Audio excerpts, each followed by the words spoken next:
Welcome, everybody. Thank you for joining us today. And obviously, a huge thank you to Ipsos for their work that they've put into this report.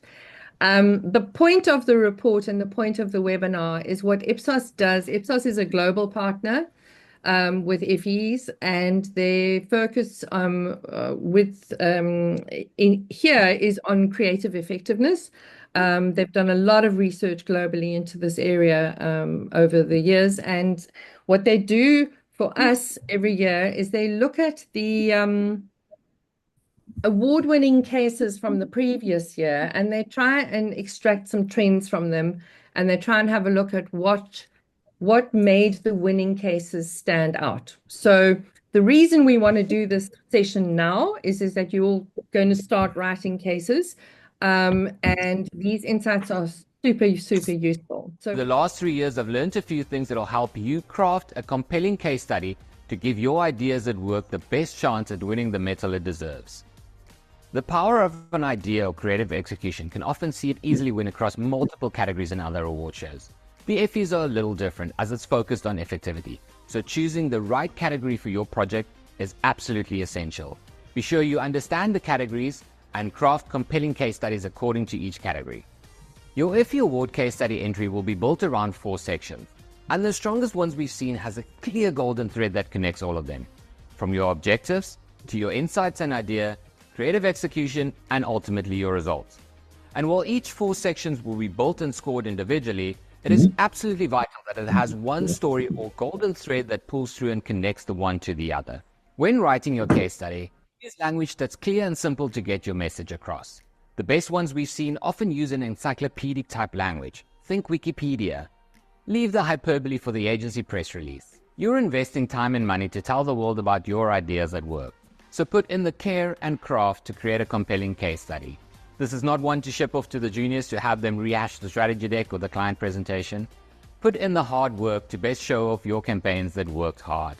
And remember, good grammar and copy check goes a long way. I hope you have some fun putting your case studies together. Best of luck to all the Effie Awards South Africa 2024 entries. Let's keep celebrating ideas that work. Awesome. So that was Danny Janobriga, and I think it was just a lovely sort of summary of what you need to do to have a great case. And on that happy note, I'm going to hand over to Quentin and Busi, who are going to take you through their trends and insights, which hopefully will be useful to all of you. And the deck will be provided, the recording will be provided. Thank you, Gillian. Thank you so much. We're happy to be here. I'm with my colleague, Busi. We're based in the Johannesburg office, and we're part of the Ipsos team. I'm specifically in a service line called Creative Excellence. We're looking after everything in advertising from early stage to e-market. And just a little bit about Ipsos. Ipsos this year is turning 50, and we're operating in 90 countries. So, like a lot of history and a lot of heritage that goes with it. And we're excited about the partnership that we do have with Effie, because we have the shared language in understanding and appreciation for effectiveness and creativity and the power of creativity in marketing and what it can do to drive business effects. And this partnership we have in over 17 countries. And that differs from, we produce insight reports, and all of these you can also find on the internet. They're freely and widely available. We also produce and create some thought pieces.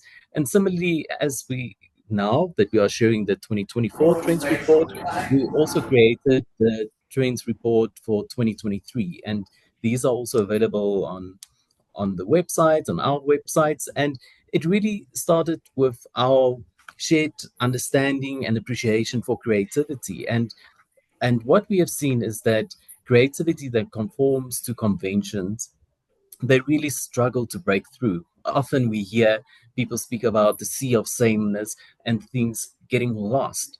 And what we have found and what we have looked into was, what are the drivers to keep people's attention, how to stand out from that, from that sea of sameness. And we went and, we created a book, and, the book is not as important as the methodology and the thinking that's going into it, because what we found looking at Ipsos cases, but also at Effie databases is that really those ones that are challenging the conventions, that are non-conforming, are those ones that win, but also they achieve results and they are really effective. And what we see is with the global best of the best entries from Effie, it also reaffirms what we found in our research as well, that over 80% of them, 83% of them are challenging those norms.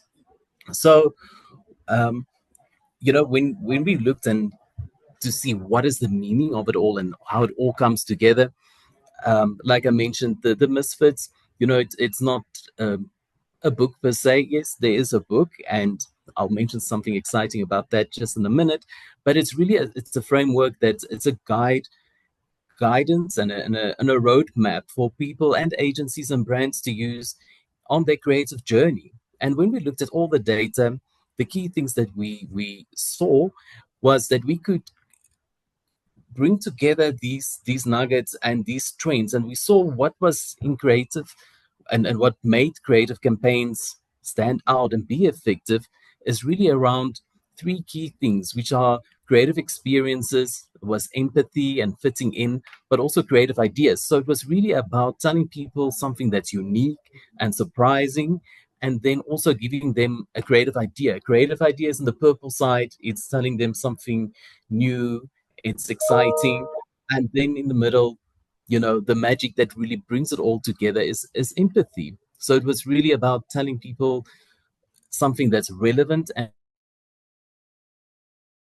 in our matrix, we could see, these experiences, how it impacts. For example, there at the bottom left of the screen, you can see memory encoding, short-term effects, but also brand desire, long-term equity. And it's really all about bringing it all together. So yes, we speak about misfits, but it's not really about misfits just being a rebel for the sake of it. It's really about anchoring all of these things around, bringing that creative experience together, telling people something unique, but telling them new information, but that information that's relevant to them. And what we see in our research was that really, if you can look to the right side there on the 20%, it's really campaigns that have high creativity and high empathy give you a 20% market effect. There's a lift. So you can have low creativity, as you can see in the middle, you can have low empathy, but the results are not there. But this is the magic of bringing a misfit and bringing those things together, bringing that empathy and creativity together. That's when the magic happens and things just, that's where you see the lift and you see the results. So there was a fun part I mentioned. That part now. So Lucy, over to you. Thank you. Can you hear me? Yes.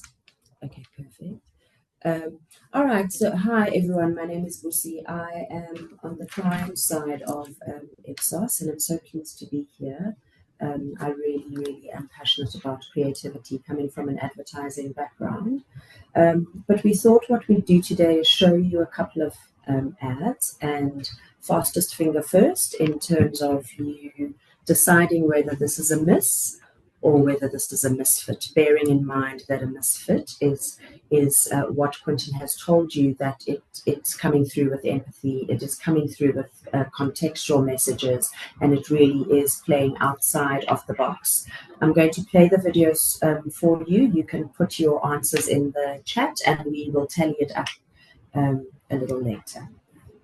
Okay. First one. I am what I am. I don't want praise. I don't want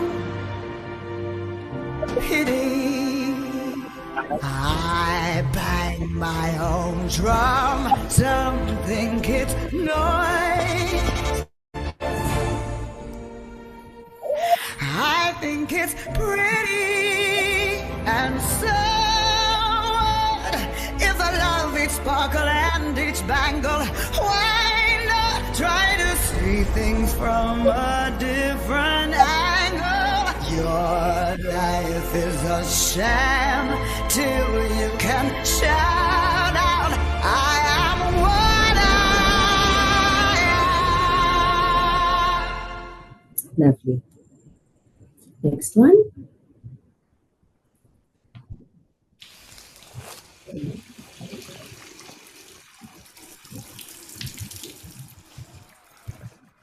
What's that? Starburst swirlers. It's like Starburst, but vertical. Tastes so vertical. Vertical. Best enjoyed vertically. Starburst swirlers. Okay. Right. So in the chat, you can let us know whether advert A or B, and which one you're choosing, Miss or Misfit, for either of them, and we'll come back to you at the end of the presentation. But Boosie, we will give people a second to punch in the answer before we give the answer. I thought they gave the answer. Oh, let's see. I see a few responses, but yes, so just punch in.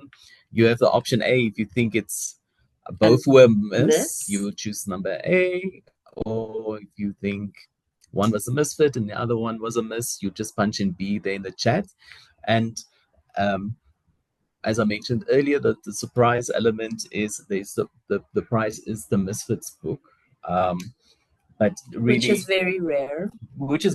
Yes, yes, we have to fight to get it from the UK often, but that's perfectly okay because, you know, as I mentioned, the Misfits is really about a framework. That's something that one needs to apply, and you know, it's used to be encouraged. You know, when you're working with your strat team or your creative team, to encourage thinking around, you know, the path forward.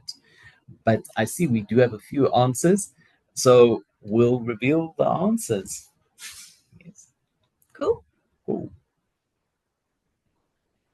Yeah, so Virgin Atlantic, an interesting one. And you can go one more. And if you said this is a misfit, you would be right. So it was really, you know, again, misfit is not about just breaking things. It's about really bringing this creative experiences together. So this roots and this idea really did well. You know, we saw women in roles that they would not typically be in. It's celebrating diversity and inclusion, but also if you think, you know, a very different message. They were not just punting certain mileage or points or price point or a loyalty messaging or anything of that sort. So it was really what we saw, and you know, seeing the world from another perspective. So this one definitely we classified it as a misfit. And if we look at the next one, you can see at the bottom there's our creative index score. That's our sales validated tool. And then the next one, it was meant to be in that landscape style. As you saw, it was a TikTok ad, and also this one we would say it is definitely a misfit because it really gives you something that's unique, it's believable, but it also tells you something unique and interesting. And what is interesting about these two cases is the fact that they also took the media touch point and the media into consideration. And that's something that we also see more and more of, is that really, yes, we say creative important, but also consider the touch point, the media touch point that you are using, which in this example, it's really like clever, Starburst, but you know, vertical. knowing and expecting that consumers will be watching this on their cell phones. Right. So in terms of when we looked at, you know, I'm going to share a few slides and learnings from the full trends report, which will be released soon. So there will be some more nuggets and pleasant surprises in there. So we're just giving you a little bit of flavor of a few things that we saw that's super interesting about how to make a winning campaign. And yeah, Lucy, like, yeah, we saw, I mean, we obviously know that the last few years have been quite challenging for South Africans in a myriad of ways. But when you start looking at advertising and how advertising has to actually mirror what is happening and how people are feeling. When we did our studies, we did a global study actually that showed um, the index of pessimism in the country versus where we were against the rest of the world, where South Africans were saying that they're emphasizing the importance of things like saving because they are so uncertain about the future. Our economic growth and sentiment in South Africa has seen a decline in 2024. So when you're putting creative together, it was super important that these kinds of things are taken into consideration. Because at the end of the day, people who are watching your communication, those winning campaigns that focused on driving revenue through scalability rather than through, hey, we're launching a new offer, were the ones that were seen to be playing in that space that is, within the economic, our economic headspace and our political uncertainty. So the reaction was different to that. When you talk about brand salience and you look at the winners versus the ones who were just the entrants, those winners who were the ones that put in a deliberate effort to win the share of mind of the people that were watching or listening to their communication in that race to win the share of wallet. At the end of the day, share of wallet is what everybody else is going after. But when you're winning through people's minds, and it goes back to what we said in the beginning about empathy and about communication with context. An example here, Checkers Extra Savings. Quinn, do you want to take this one? Yeah, I mean, this was a super interesting one, and I remember last year we also in this section of thinking about business objectives and the context of South Africa, what we operate in. The case that we featured last year was also was Woolworths, because they had that real intention of shifting the perceptions of being very expensive and for certain markets. And what was interesting, and it is interesting about the Checkers case study as well, it is about listening to your consumers.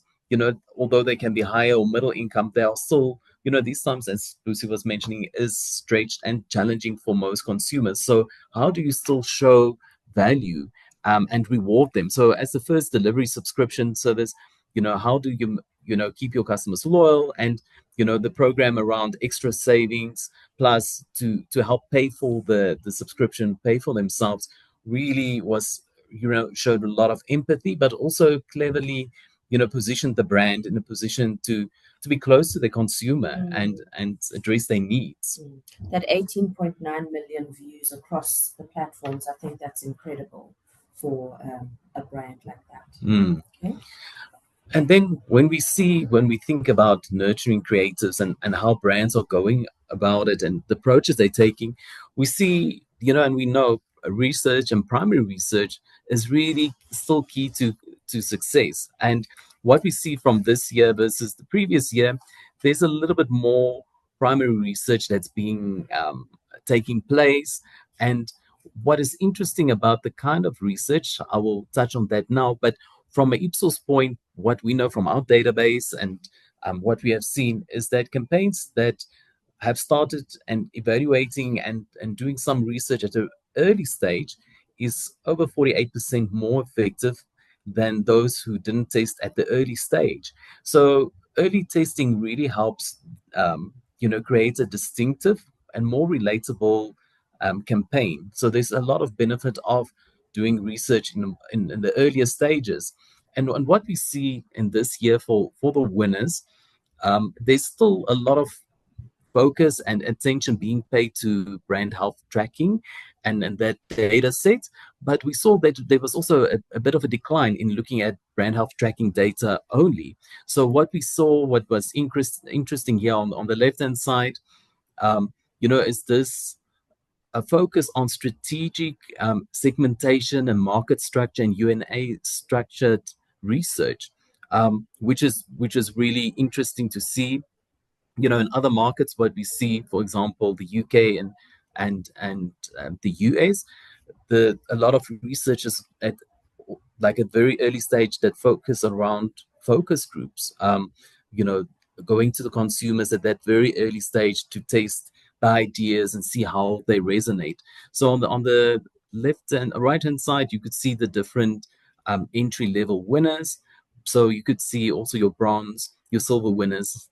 Also, a lot of focus on, you know, focusing on that strategic segmentation research at that really early stage. And what we see and what makes campaigns successful is really if you harness, you know, your brand strategy with underpinning it into kind of three key things, and that's around understanding the context of your consumer, understand the world they live in, the challenge they face, and then shaping their expectations to show that you are able to meet their emotional, their social, functional needs, and then acting with an empathy.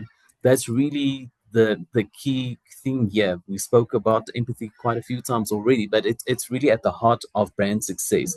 It's really understanding context, shaping people's expectations, and then acting within empathy. Um, that that is, you know, one of the key things. And when we're looking at how these ideas are coming to life and the work and investment that's being put in it, what we see, which is interesting, I know it's a lot of numbers, and but this will be in the full deck as well if you want to have a closer look at it. But we can see a shift in the budgets, that there's you know, the budgets seem to be getting smaller. So especially if we look on the left hand side in the gold, we can see, you know, the winners, you know, are spending a little bit less money. But this is also what we see from the previous report, but also we see this trend in other markets as well. Like a big budget is not the magic ingredient to a winning and effective campaign. It's really about your creative quality, the right messaging, acting with empathy, understanding your market. That's really key to the success. And and what we see to that point, which is also interesting, is that in terms of the number of touch points being used across all the different category winners, there's a lot of touch points being used. But amongst gold winners, there's fewer touch points being used, which is kind of interesting. And in those touch points that they do use, we see that you know, social media is still okay. Sorry, did I skip? Fastest finger, Boosie. Fastest Me, finger. I'm the fastest finger. You can't win. You can't win. But so one of the interesting things is what we see is Facebook and Instagram is still, you know, some of the key social hubs and target points that is being used. But also, again, what's interesting, your gold winners are using far fewer social media touch points. So again, it shows that point what we were speaking about earlier with the research and, you know, brands being very intentional about the budget they spend, who they're speaking to, how they're communicating them with them. And the other that was interesting was the increase in radio. So in other years, we've seen that TV leads, but something interesting from this year versus the previous year is that, you know, radio is sharply Still up there. is still up there, Mm. and we could see it in the number of winning campaigns, how it was incorporated. There's a few campaigns that have incorporated it, and very successfully. As well as billboards, where we usually think as we move forward that billboards. Yeah. Mm. And it really comes to, you know, this key thing, what I was speaking about. You know, budget is not the magic ingredient or the only guarantee of success. You know, creativity is not just for show. Creative quality is super important. And what we see in our brand health tracking data as well, you know, there's a strong number, 75% versus other factors. That creativity and creative quality really is the key. Media to reach, but it's the creativity that gets you the engagement, the memorability, that emotional connection. And in terms of thinking about touch points, and as I mentioned, a large number of campaigns, they cover different touch points, but the key is is that golden thread, how to keep it together. When there's a common thread in the touch points, we can see that there's a benefit within. So this whole idea of holisticity, delivering the unique and consistent brand experience, complementing it with the touch points, but those touch points are complementary, that if they are anchored in the brand idea, but then also there needs to be a synergy across all your different touch points. And if keeping in that mind, you can see those positive shifts in desire and awareness. So when using different touch points for your campaign, as we mentioned, it's really keeping your audience in mind, but also you do not have to cover every touch point to be effective. Speak to your consumer in their market, on the platform that's relevant to them. And here's a great example of what we're speaking about.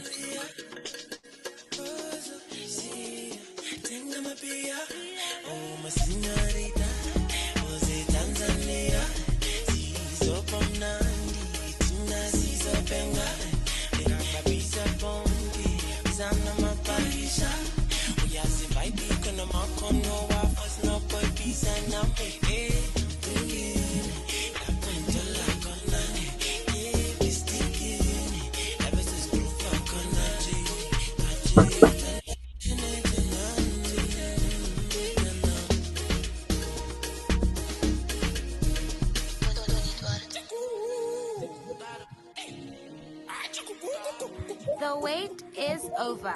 South Africa's most exclusive burger has dropped. Get it through street culture across all major cities. Find the spots, scan the arts, and follow the links. Amazing, right?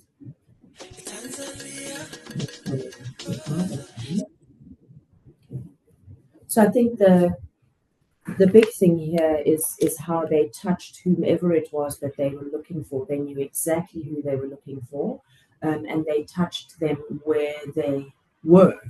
13.6% boost in quality perception for the brand alone. There were over 20 million conversations that were happening about this ad.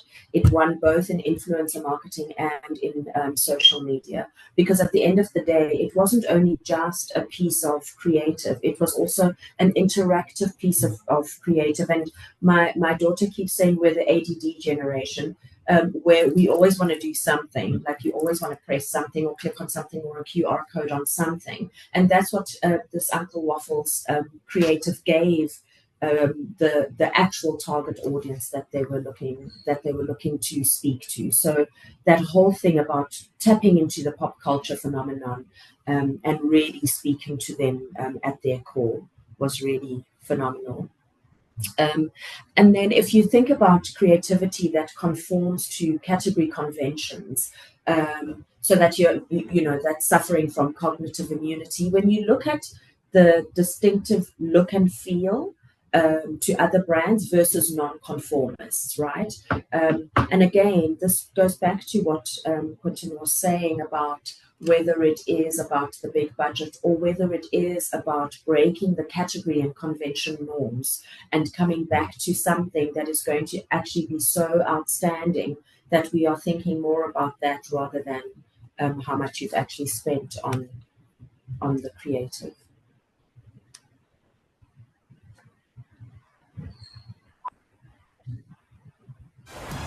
Welcome back to Super Bowl 57. So far, Greg, the game going like you expected? Yeah, and so far, these teams, they've really... Who is sitting on the remote? Get up, everybody, get up! with 5 minutes left in the Super Bowl. Yo, who got the remote? Game tied at 35-35. America on the edge of their seats. Tubi made the entire country think they had changed the channel. How many people just thought they were sitting on their remote? I know all of y'all was looking for the remote just now during the commercial break. Don't lie. Who the fuck is fucking with the Super Bowl?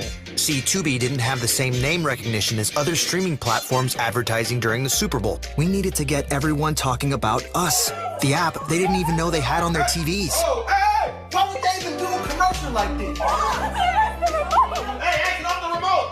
And they did. One of the most talked about ads came from Tubi. Let's talk about the Tubi ad. The Tubi one. The Tubi commercial? And everybody was just pointing fingers at each other. Only the devil himself would think it's a good idea to spend millions of dollars to trick me into thinking I sat on my remote. And I was looking at my remotes wondering if someone Sat on my remote. On the remote. I totally fell for it. Clearly, it's still working. I like that. That was one of my favorites. Oh my gosh, I completely bought the whole thing, hook, line, and sinker. Damn, that was good. But yes, it was one of the more clever commercials. that was clever. It got everyone's attention. This commercial from Tubi, very relatable for a lot of people. Tubi fooled millions. Love it. Still stuck on the Tubi. Commercial that got all of our attention. TV takeover had America freaking out. Everyone remembers it. Even more importantly, Tubi's total viewership rose 191%. We turned a product demo into the most entertaining spot of the night. What the fuck is going on? Oh my god, I thought I was sitting on my remote. Believe us, you weren't the only one. Got him. We fucking got him.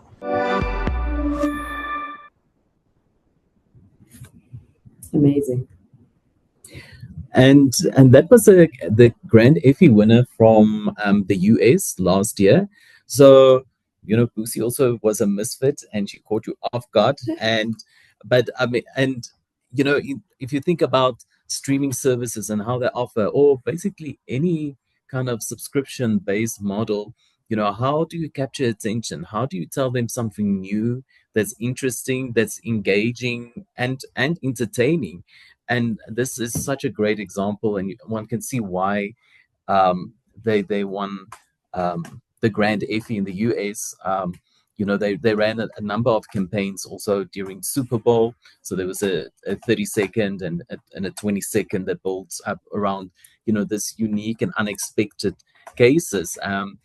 And in South Africa, we know last year our Grand Effie winner was Pineapple, and you know, and they also, you know, they won, and you know, for good reason, because they really captured, you know, the sense of how do you speak about insurance in a new and exciting way. How do you capture people's attention as a new brand to engage with the messaging? So, you know, the target, how they approached the campaign. We also featured this as a case study in the report. You know, it's around, you know, they activated a number of billboards around the country, and, you know, they infused humor, and, you know, and it really, you know, it landed very well for the brand and was quite successful for them. And there was another campaign. It's now maybe 2 or 3 years old. You know, also thinking of outdoor media that, you know, that's also super entertaining and interesting to see. So we're gonna have a look at that one now.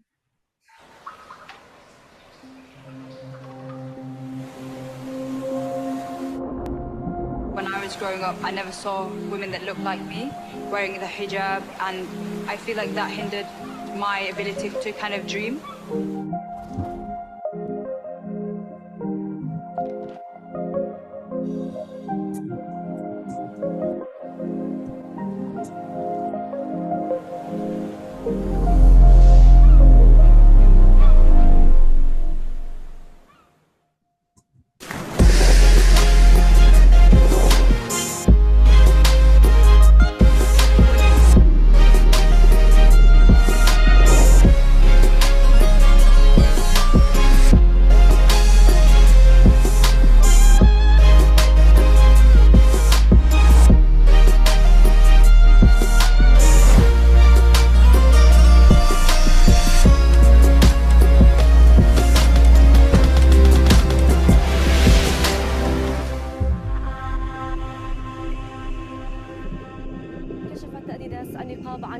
حوض للسباحة معلق على شكل لوحة إعلانية في The first ever liquid billboard. 아디다스는 최근 세계 최초로 두바이 해변에 액체 광고판을 선보였습니다.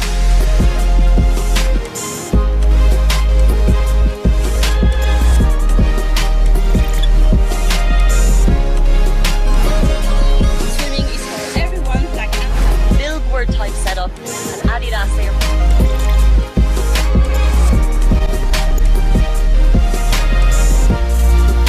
When I look around and I look at everyone, I feel that we are all the same in the water.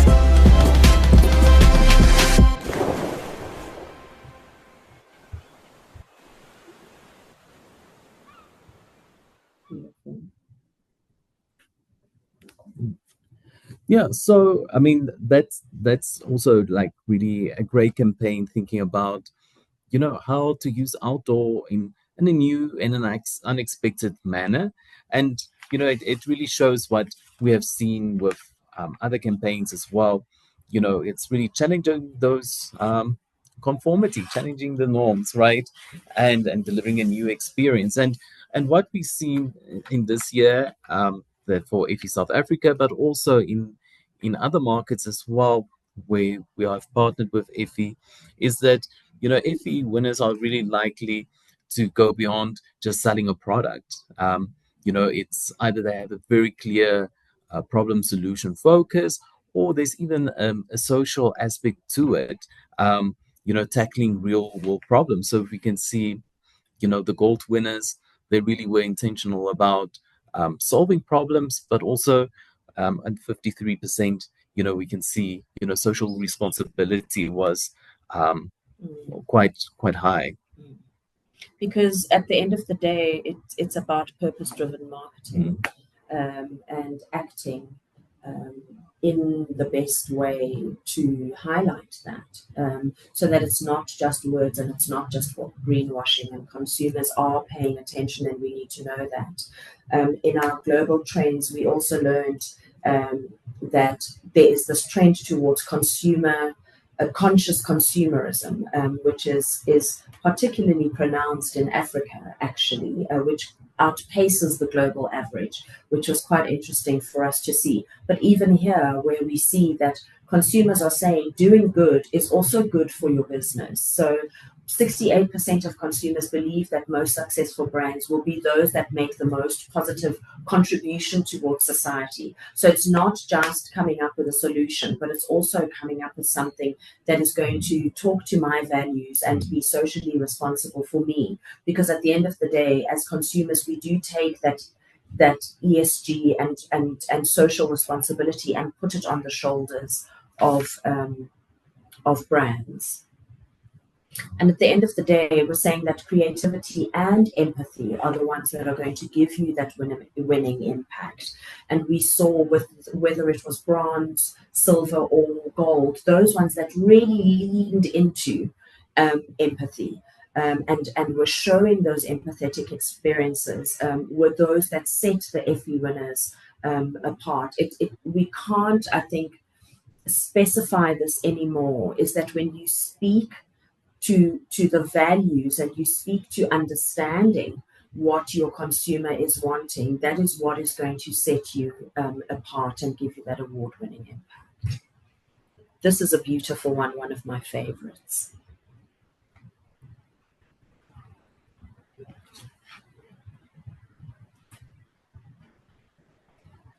Sound?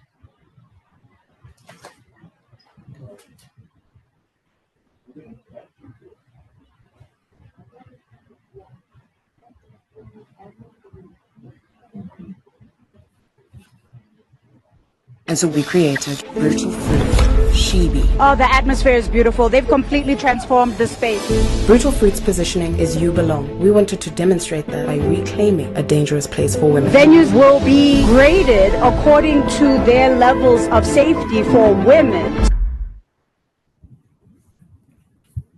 Now, amazing is that in the context of where we are in South Africa, in the world also, but particularly here in South Africa, we've got one of the highest incidents of gender-based violence in the world. And this campaign came through from an experiential marketing perspective, from a timely perspective, because it was so relevant at the time.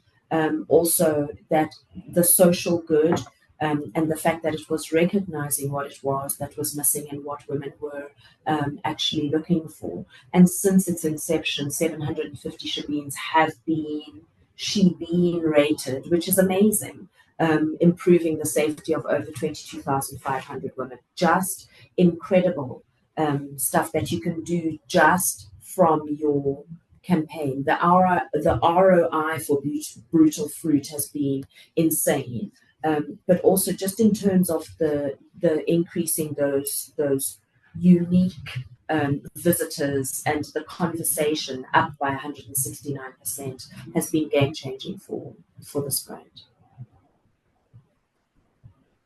And then about leveraging celebrities, and a lot of brands do this, and there's nothing wrong with that. But the importance here is that authenticity is key. Those celebrities are celebrities that need to not only align with your brand values, but they need to align with my values as the audience. And we see that with this year's winners, who partners with celebrities, really were very intentional about the connection between the brand and the celebrity, and also the type of celebrity that they used in connection to who it is that they were speaking to. So if we speak about the bottom line and what truly matters, I think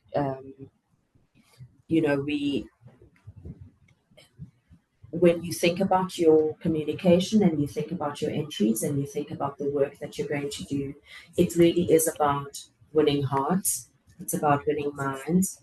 It's about winning market share. It's the power of creativity, purpose, and authenticity in advertising. So it is about the ultimate differentiator being creativity. You have to be distinctive. You have to be memorable.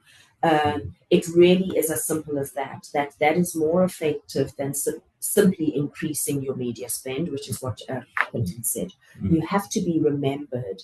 And that being remembered really matters, because it means that you spoke to my values, you touched me where it really resonated with me, and you spoke with that empathy that was super connected.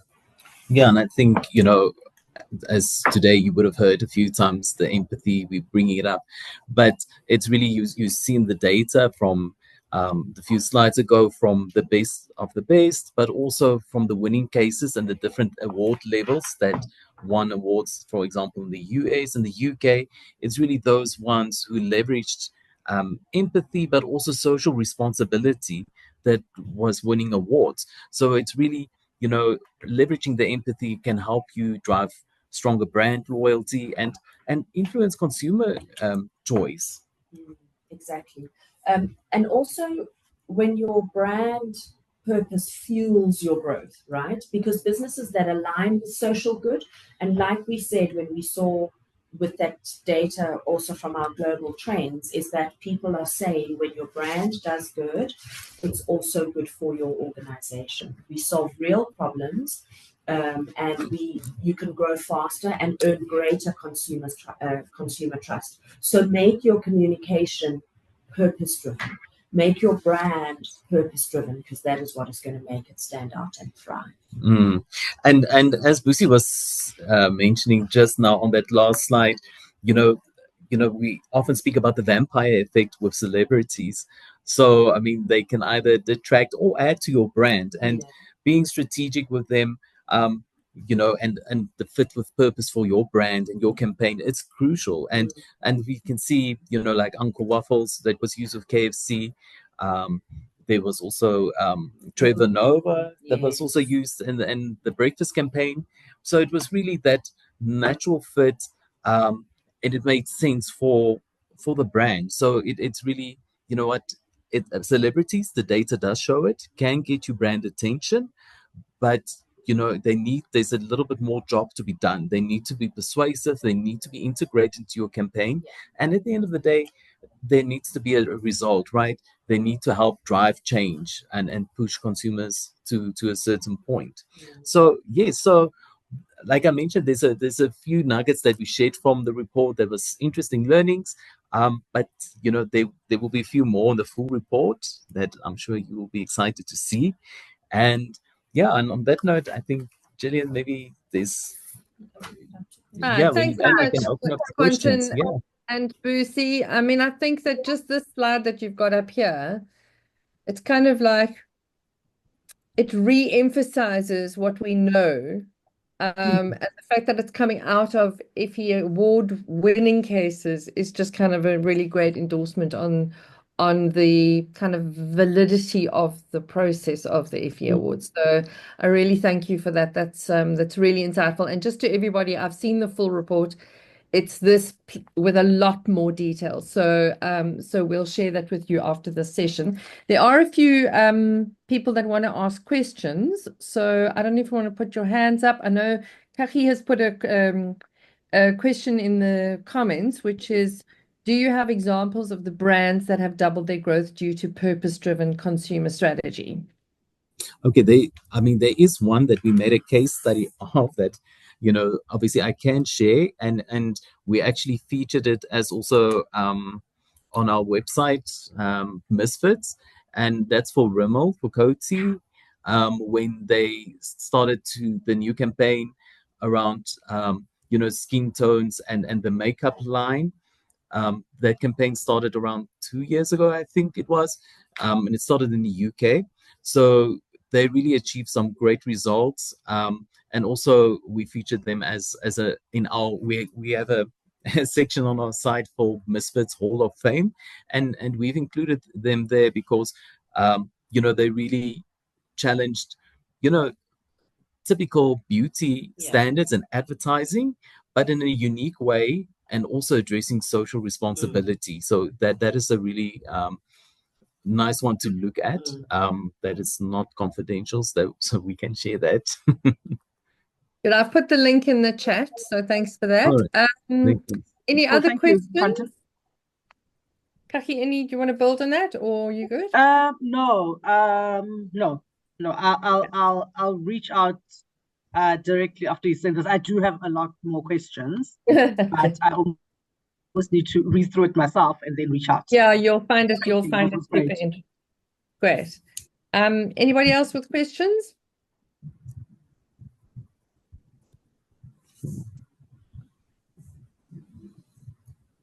No. Okay. Thanks. Snare, will you just put up those last couple of slides and then we can wrap up? I think if you do have questions after you've seen the deck, I think feel free to reach out to Quentin or Boosie and or ourselves, and we can forward it on. As I say, there's lots of interesting reading in there. So, I mean, obviously the Effies is about ideas that work. And I mean, I think that we've seen some really interesting trends in this report. And the ones that stood out for me were that you don't have to have a big budget. The slide on the number of touch points I found really interesting. That actually the more successful cases used fewer touch points than the less successful ones. And obviously the notion of creativity and empathy being important, I think came through really strongly. Snare, next slide, please. Entries are now open. The entries close on the 28th of May. There are various different timelines on our website. And if you want to still, if you want to have a look at the entry portal, we have a QR code that you can snap there. That'll take you straight into the entry kit. On that page, there's also guidelines for good entries.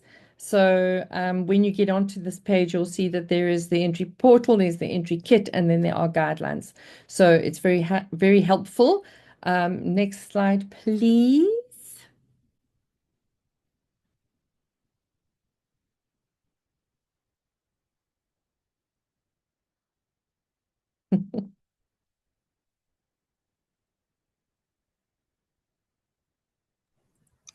Oh, Gillian, Zoom is doing things today. No, I don't know what it's doing. Anyway, never mind. This last slide is just literally just to say, just go to the next one, Snare. That if you haven't yet applied to be a judge, we obviously we had the most phenomenal judging panel last year, really excellent debate and analysis and robust conversations around all the cases. So we are still applying for judges. We've got a number of fantastic applications, but if you still want to apply, that's your little QR code to take you into the judging application. Or you can find it on the Effie South Africa website. And I'm not going to ask for any more slides. I'm just going to say thank you so much for attending. You will receive the deck, and thank you very much to Ipsos, to Quentin and Busi for your hard work and for your presentation today. Absolutely. Thanks, guys. Thank you. Deadline for judges, Candace, is end of May, I think. Okay. Thanks, everybody. Thanks, everyone. Bye, guys. Bye-bye. Bye. Bye.